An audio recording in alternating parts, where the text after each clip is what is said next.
Vous avez déjà tous vu le film Wall-E, non? Non? Ne vous inquiétez pas, moi non plus en fait. Par contre, on a déjà tous vu ce petit robot mignon avec ses yeux si particuliers. Et figurez-vous qu'ici à Frandroid, on a pu tester ce robot. Enfin non, pas vraiment. En fait, on a plutôt testé l'Asus Zenfone 6. Et il faut avouer que la ressemblance est frappante, non? Salut tout le monde, c'est Omar de Frandroid. Aujourd'hui, on va voir que cet Asus Zenfone 6, il a la particularité d'avoir un appareil photo qui peut pivoter de l'arrière à l'avant. Ensemble, on va voir pourquoi c'est intéressant. Allez, c'est parti!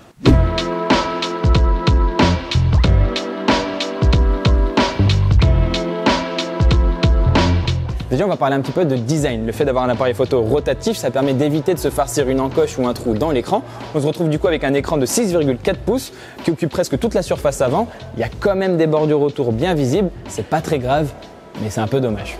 À l'arrière, on retrouve un lecteur d'empreintes classique au dos et ce fameux appareil photo à l'arrière quand il est replié. Comme je l'ai dit, cet appareil photo, il peut pivoter d'une face à l'autre et ça, forcément, ça va poser des questions de solidité. Moi, au bout de quelques semaines, j'ai eu aucun souci. Par contre, c'est évidemment au bout de 1 ou 2 ans qu'on sera vraiment fixé sur la question. Par contre, bon à savoir, si l'appareil photo est vers l'avant et que vous faites tomber le smartphone, il se replie automatiquement pour éviter la casse. Et pour terminer ce tour du propriétaire, on notera aussi qu'il y a un port USB-C et une prise jack sur ce Zenfone 6.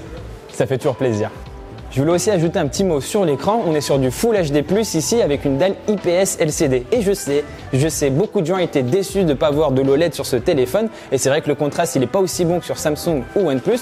Par contre, la température des couleurs, elle se règle facilement dans les paramètres et la luminosité ne m'a jamais posé problème. Donc voilà, maintenant vous avez une bonne idée de ce à quoi ressemble ce téléphone. Et maintenant, on va parler photo.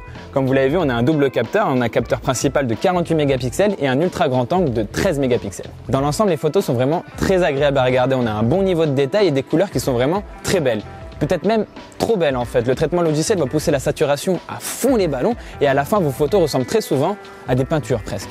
En désactivant l'intelligence artificielle et le mode HDR, vous retrouvez des tons un petit peu plus naturels, mais la plage dynamique est forcément un petit peu moins bonne. Du coup, c'est à vous de voir, est-ce que vous voulez des photos vraiment très belles ou artificielles, ou des photos peut-être un peu moins jolies à regarder, mais naturelles.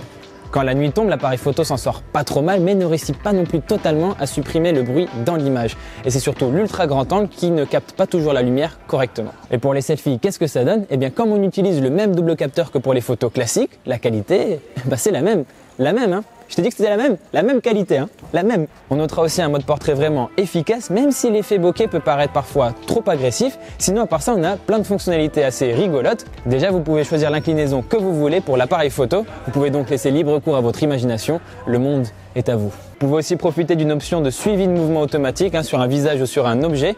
C'est complètement gadget, la fonctionnalité elle est même un petit peu limitée, mais franchement c'est rigolo. Et enfin, le Zenfone 6 propose aussi un mode panorama automatique. Du coup, en fait, le panneau il se fait automatiquement, vous n'avez rien à faire. Côté performance, il n'y a aucun souci à se faire. On a un Snapdragon 855 bien puissant avec 6 ou 8 Go de RAM. Ça fait tout tourner parfaitement, même Fortnite en 30 FPS et on n'en demande pas beaucoup plus.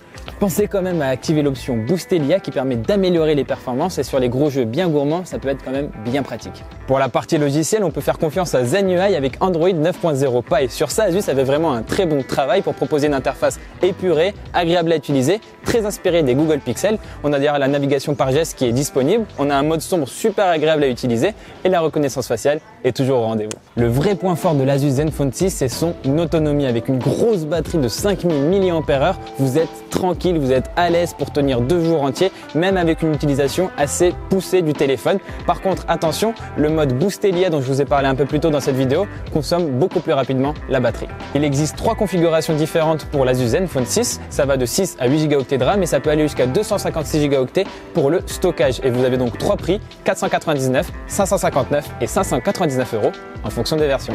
Voilà, c'est tout pour cette vidéo. Merci de l'avoir regardé jusqu'au bout. N'hésitez pas à vous abonner à notre chaîne YouTube ou aller sur notre site frandroid.com si vous voulez en savoir plus sur le Zenfone 6. On vous a aussi mis un lien dans la description pour savoir où l'acheter au meilleur prix. Quant à moi, je vous dis à bientôt sur Frandroid, évidemment. À la prochaine. Je sais pas ce que j'ai fait. Déjà, on va parler un petit peu de design. Le fait d'avoir un appareil photo rotatif, ça permet d'éviter de s'éviter.